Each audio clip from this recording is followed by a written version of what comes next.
నమస్తే అండి. ఓం శ్రీ గురుభ్యో నమః. ఓం శ్రీ గణాధిపతయ నమః. ఓం శ్రీ మాత్రే నమః.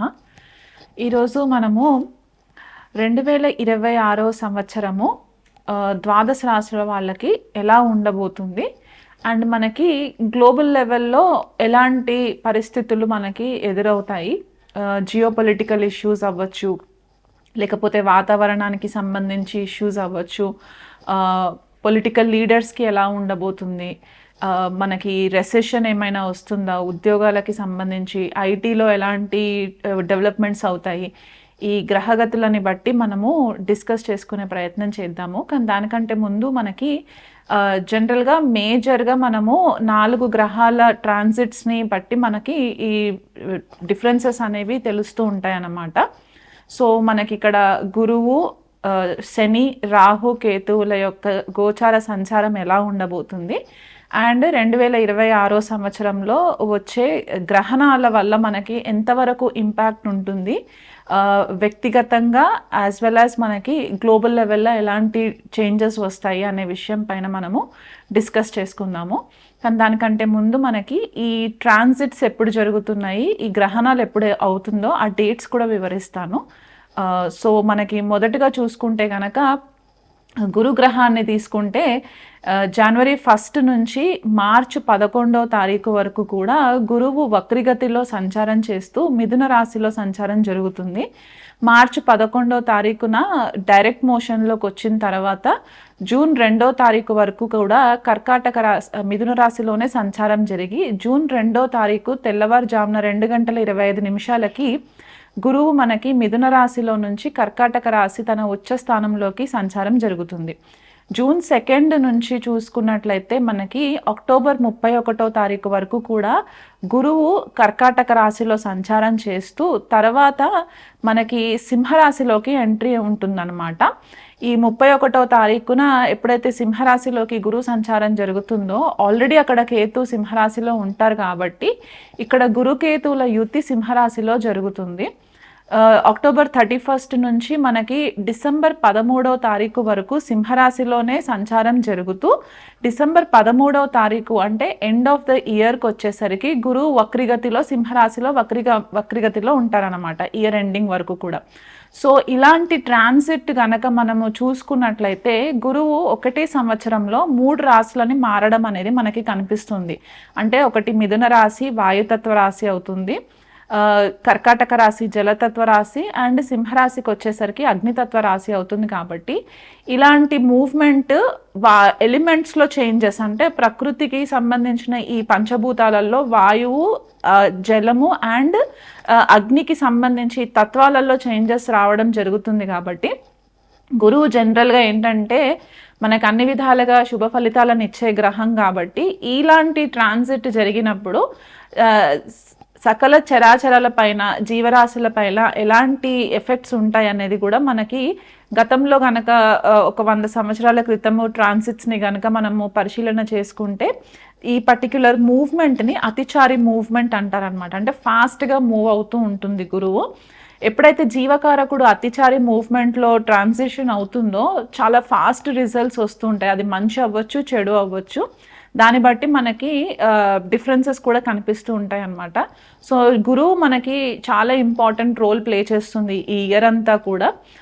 అది కాకుండా మనకి రాహు అండ్ కేతు సంచారం చూసుకున్నట్లయితే ప్రజెంట్ రాహు మనకి శతభిష నక్షత్రంలో కుంభరాశిలో సంచారం జరుగుతూ ఉంటుంది. తర్వాత మధ్యలో ధనిష్ట నక్షత్రంలోకి ట్రాన్సిషన్ అవుతుందన్నమాట రాహుకి వచ్చేసరికి. ఆల్మోస్ట్ మనకి ఆగస్ట్ ఆ టైంకి మనకి ధనిష్ట నక్షత్రంలోకి సంచారం జరుగుతుంది. కేతు కనుక చూసుకున్నట్లయితే ప్రజెంట్ మనకి జనవరి 1 నుంచి మార్చ్ 29వ తారీఖు వరకు కూడా పూర్వ ఫాల్గుని నక్షత్రము సింహరాశిలో సంచారం జరుగుతూ తర్వాత కేతు మఖ నక్షత్రంలోకి సంచారం జరుగుతుంది. ఈ రాహు కేతువులు మాత్రము సింహరాశిని అండ్ కుంభరాశిని మార్చి మనకి మకర రాశిలోకి రాహు సంచారము, కర్కాటక రాశిలోకి కేతు సంచారము డిసెంబర్ 5వ తారీఖున జరుగుతుంది. శని సంచారం గనక చూసుకున్నట్లయితే జనవరి 1వ తారీఖు నుంచి కూడా మనకి శని పూర్వభాద్ర నక్షత్రంలో సంచారం చేస్తూ జనవరి 20వ తారీఖున ఉత్తరభాద్ర నక్షత్రంలోకి సంచారం జరుగుతుంది మీనరాశిలో. అలాగే మనకి మే 11వ తారీఖున ఉత్తరాభాద్ర నక్షత్రం నుంచి రేవతి నక్షత్రంలోకి సంచారం జరుగుతుందన్నమాట శనికి. అండ్ జూలై 27వ తారీఖున రేవతి నక్షత్రం మీనరాశిలోనే శని వక్రిగతి మోషన్లోకి ట్రాన్సిషన్ అయ్యి డిసెంబర్ 11వ తారీఖు వరకు కూడా మనకి శని వక్రిగతిలోనే ఉండి డిసెంబర్ 11వ తారీఖున మనకి డైరెక్ట్ మోషన్లోకి రావడం అనేది జరుగుతుంది. అంటే ఈ సంవత్సరం అంతా కూడా శని మనకి మీనరాశిలోనే సంచారం చేస్తూ నక్షత్రాల పరివర్తన మాత్రం జరుగుతుంది. అంటే నక్షత్రాలు చేంజెస్ అవుతాయి అన్నమాట. ఉత్తరాభాద్ర నుంచి రేవతి నక్షత్రంలోకి ఎంట్రీ అయ్యి మళ్ళీ రేవతి నుంచి ఉత్తరాభాద్ర నక్షత్రంలోకి తిరోగమనం అయినప్పుడు ఇలాంటి సిచ్యువేషన్స్ ఉన్నప్పుడు మనకి కొద్దిపాటిగా చేంజెస్ రావడం అనేది సహజంగా కనిపిస్తూ ఉంటుంది. ఎప్పుడైతే రవి ఏప్రిల్ నెలలో మీనరాశిలోకి సంచారం జరుగుతుందో అప్పుడు శని, రవి అండ్ కుజుడు కూడా కొన్ని రోజులు మనకి మీనరాశిలోనే ఉండడము, ఆపోజిషన్లో వీళ్ళకి ఇక్కడ మనకి షడాష్టకం అనేది ఫామ్ అవుతుందన్నమాట ఏప్రిల్ నెలలో. అప్పుడు మనకి కేతు సింహరాశిలో ఉండి మీనరాశిలో శని, రవి, కుజుడు ఉన్నప్పుడు ఈ ఏప్రిల్ మే నెలలు మాత్రం కొద్దిపాటిగా మనకి చాలా చేంజెస్ తీసుకొచ్చే నెలలుగా మనము చెప్పుకోవడానికి ఉంటుందన్నమాట. ఆ టైంలో మనకి వచ్చే గ్రహస్థితిని బట్టి మనకి కొద్దిగా గ్లోబల్ లెవెల్లో డిస్ట్రక్షన్స్ అవ్వడానికి ఛాన్సెస్ కనిపిస్తుంటాయి. కొద్దిగా వార్ లాంటి సిచ్యువేషన్స్, అంటే యుద్ధ వాతావరణానికి సంబంధించి సిచ్యువేషన్స్ రావడము, లేకపోతే సడన్గా కొద్దిపాటిగా ఏదైనా స్కాండల్స్ బయటికి రావడానికి ఛాన్సెస్ ఉండడము, ఇవన్నీ కూడా మనకి ఈ పర్టిక్యులర్ టైం ఫ్రేమ్లో కనిపించడానికి ఛాన్సెస్ ఉన్నాయి. కానీ దానికంటే ముందు మనకి ఫిబ్రవరి, మార్చ్ అండ్ జూలై, ఆగస్ట్ సమయాలలో మనకి గ్రహణాలు కూడా ఏర్పడే పరిస్థితి కనిపిస్తుంది. కాబట్టి ఫిబ్రవరి 17వ తారీఖున మనకి యాన్యువల్ సోలార్ ఎక్లిప్స్ ఉంది. అంటే మనకి సూర్యగ్రహణం ఏర్పడుతుంది. ఈ సూర్యగ్రహణం మాత్రం మనకి ఇండియాలో కనిపించదు, వేరే దేశాలలో కనిపిస్తుంది, మనకి వెస్టర్న్ కంట్రీస్లో కనిపిస్తుంది. కాబట్టి మనకి సూతకం ఏం ఫాలో అవ్వడానికి అవసరం లేదన్నమాట.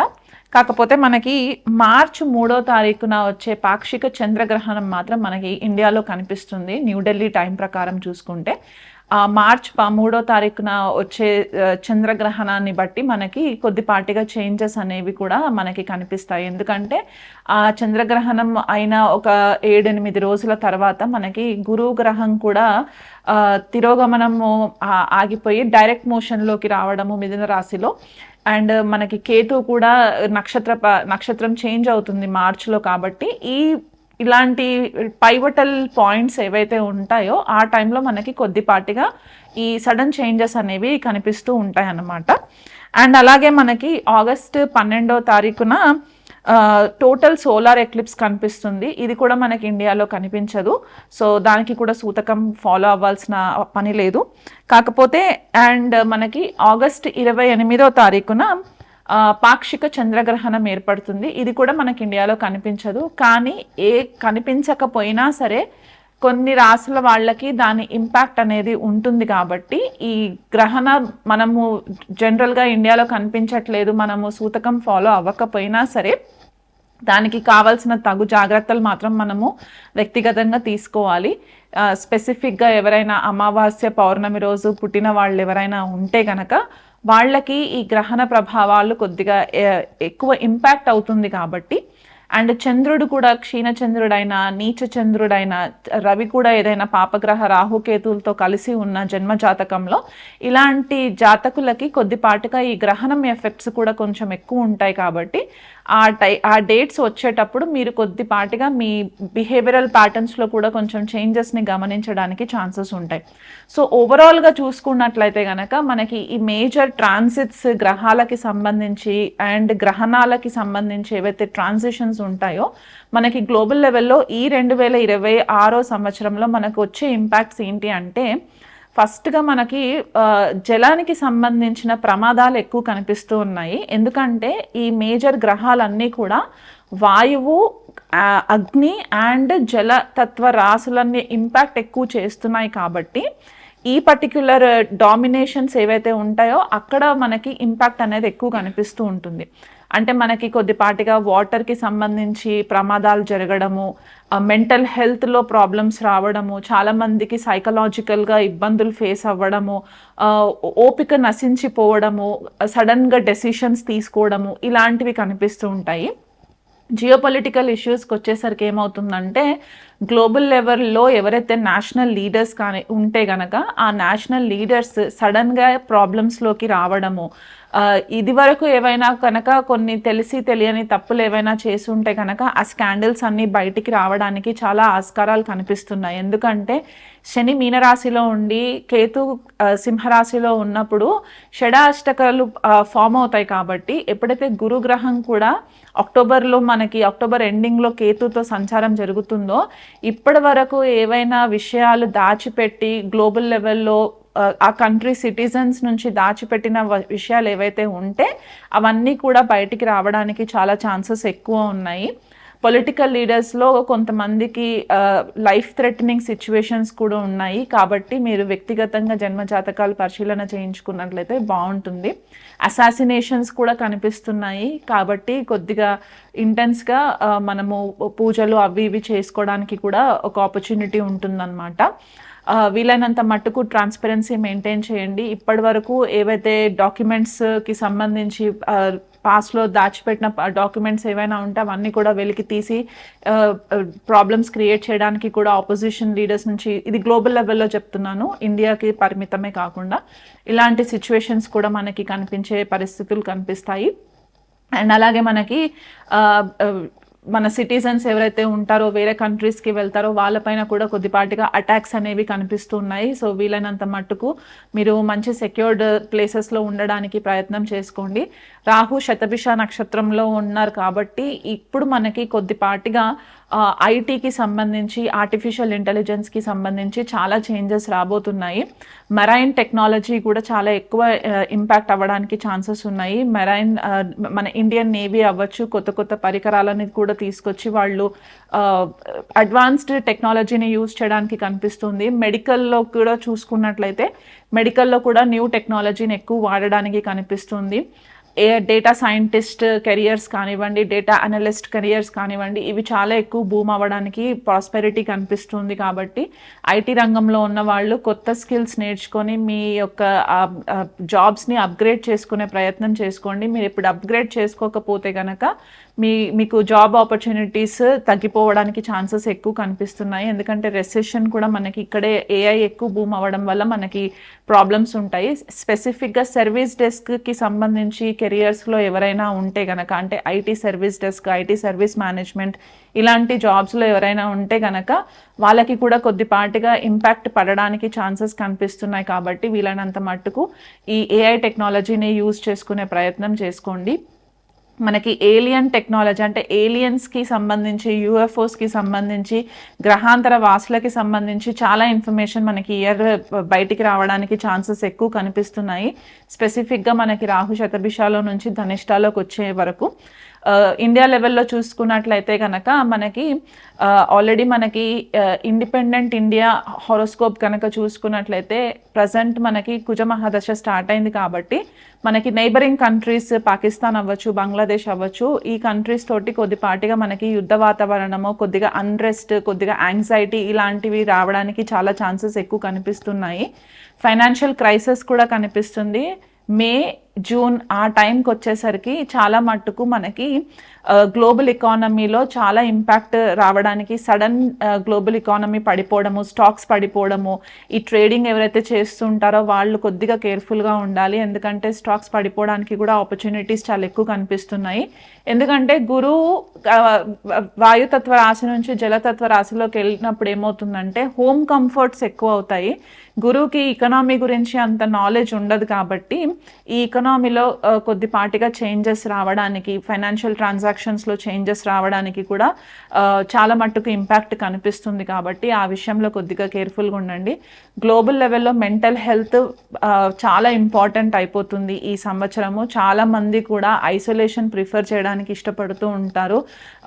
Meditation, spiritual classes, occult subjects, జ్యోతిష్యం నేర్చుకోవడం, టారో నేర్చుకోవడం ఇలాంటి వాటిపైన ఎక్కువ ఇంట్రెస్ట్ ఉండడానికి కూడా ఆస్కారాలు కనిపిస్తున్నాయి.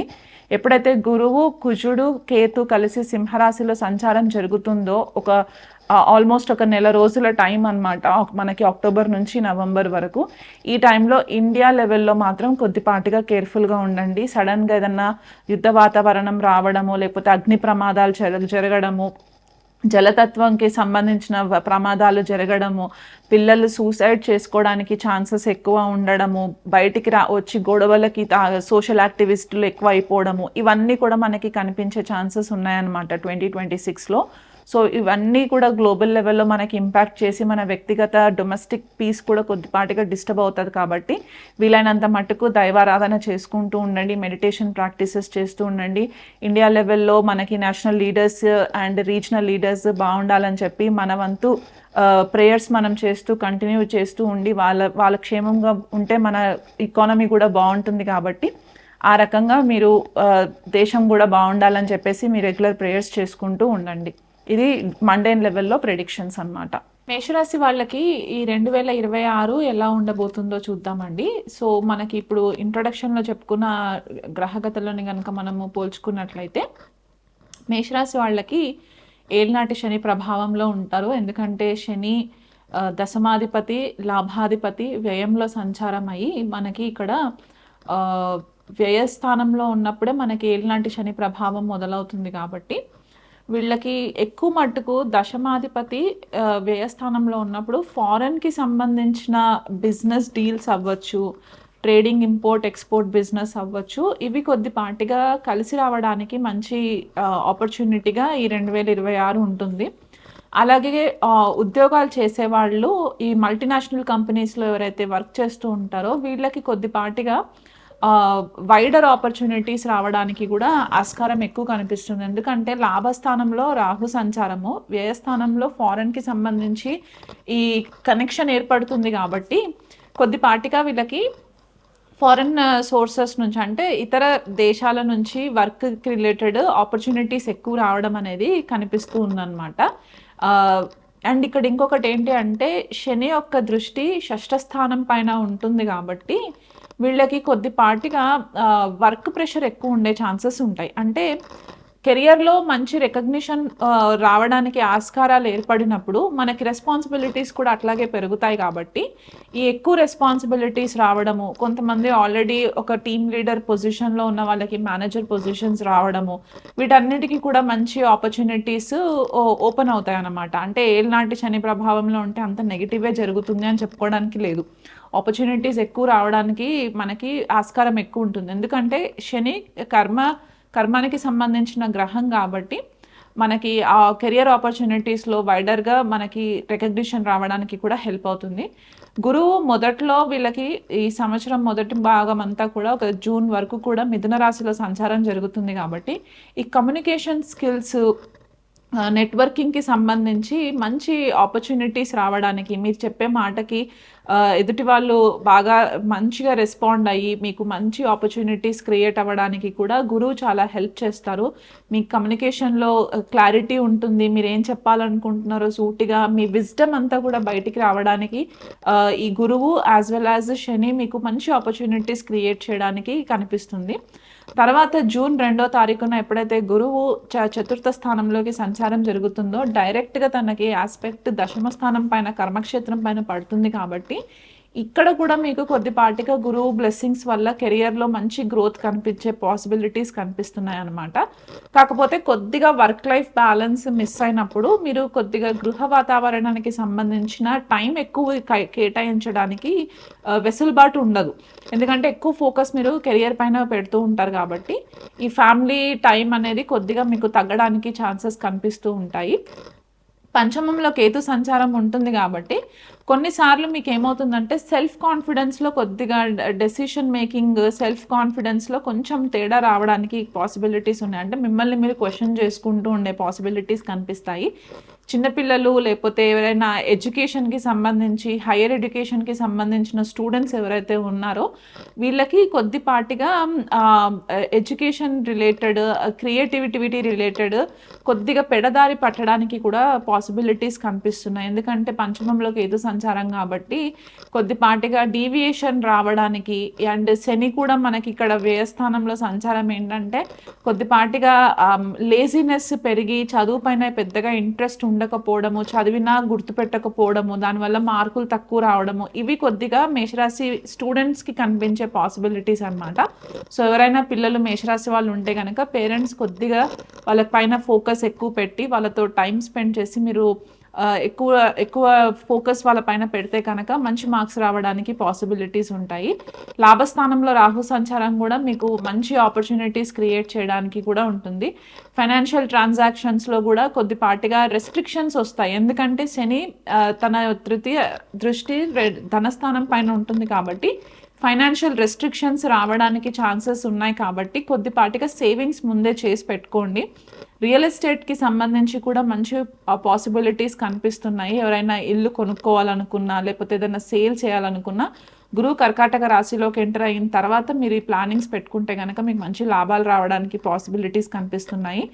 అండ్ హెల్త్ పరంగా చూసుకుంటే ఈ వర్క్ లైఫ్ బ్యాలెన్స్ లేకపోవడం వల్ల కొద్దిపాటిగా మీకు ఇన్సామ్నియా రావడం, అంటే నిద్రకి సంబంధించిన ఇష్యూస్ రావడము, సరైన సమయానికి నిద్రపోకపోవడము, లేదా కీళ్ళ నొప్పులు రావడము, డైజెస్టివ్ సిస్టమ్కి సంబంధించి ప్రాబ్లమ్స్ రావడము, ఇలాంటివి కొద్దిపాటిగా మిమ్మల్ని చికాకు పెట్టడానికి పాసిబిలిటీస్ కనిపిస్తున్నాయి.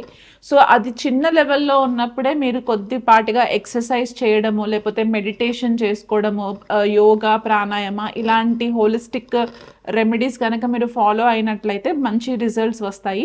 లేదంటే ఈ ఇష్యూస్ పోను ఏళ్ళనాటి శని ప్రభావం ఎలాగైతే పెరుగుతూ ఉంటుందో అది మీకు క్రోనిక్ ఇష్యూస్కి దారితీసేలాగా అయ్యే పరిస్థితి కనిపిస్తుంది. కాబట్టి ఆ విషయంలో కొద్దిగా కేర్ఫుల్గా ఉండండి. నెట్వర్క్, మీ ఫ్రెండ్స్కి సంబంధించి, మీ ఫ్రెండ్ సర్కిల్కి సంబంధించి కొద్దిపాటిగా డెసిషన్స్ తీసుకునేటప్పుడు జాగ్రత్తగా ఉండండి. ఎందుకంటే లాభస్థానంలో రాహు ఉంటుంది కాబట్టి కొద్దిసార్లు మీకు ఫ్రెండ్స్ వల్ల, మీ నెట్వర్క్ సర్కిల్ వల్ల కూడా మీకు కొద్దిగా ఇబ్బందులు రావడానికి పాసిబిలిటీస్ కనిపిస్తున్నాయి ఈ సంవత్సరం. కాబట్టి ఈ గత జన్మలో చేసిన కర్మ సంబంధితమైన వ్యక్తులు మీకు ఈ టైంలో పరిచయం అవ్వడానికి కూడా పాసిబిలిటీస్ ఉన్నాయి. కాబట్టి మీ వ్యక్తిగత జన్మజాతక పరిశీలన చేసుకుంటూ దశాంతర్దశలు ఎలా ఉన్నాయో నిర్ధారణ చేసుకుంటూ కొద్దిపాటిగా ఎవరిని కూడా మీ పర్సనల్ లైఫ్లోకి ఎంటర్ అవ్వనీయకుండా వీళ్ళనంత మటుకు బౌండరీస్ తీసుకొని ఉంటే మంచిది. సో ఓవరాల్గా చూసుకుంటే మేషరాశి వాళ్ళకి కెరియర్లో మాత్రం మంచి రిజల్ట్స్ కనిపించే పరిస్థితులు కనిపిస్తున్నాయి. ఇన్వెస్ట్మెంట్స్ విషయంలో కొద్దిగా కేర్ఫుల్గా ఉండండి. హెల్త్ విషయంలో కొద్దిగా కేర్ఫుల్గా ఉండండి. ఈ ఇయర్ మీరు ప్రతి శనివారం కూడా మీరు శనికి 19 ప్రదక్షిణాలు తిరుక్కుంటూ రుద్రాభిషేకం కనుక చేయించుకున్నట్లయితే కూడా మీకు శని ప్రభావం కొద్దిగా తగ్గుముఖం పట్టడానికి పాసిబిలిటీస్ ఉన్నాయి. గురువుకి ప్రతి గురువారం రోజు కూడా మీరు దగ్గరలో ఉన్న గురువు ఆలయానికి విజిట్ చేయడము, దక్షిణామూర్తి ఆలయానికి విజిట్ చేయడము, గణపతి ఆరాధన చేసుకోవడము, రెగ్యులర్గా దుర్గాదేవి ఆరాధన చేసుకోవడం వల్ల కూడా మీకు ఓవరాల్గా ఇయర్ అంతా కూడా ఫేవరబుల్గానే ఉంటుంది.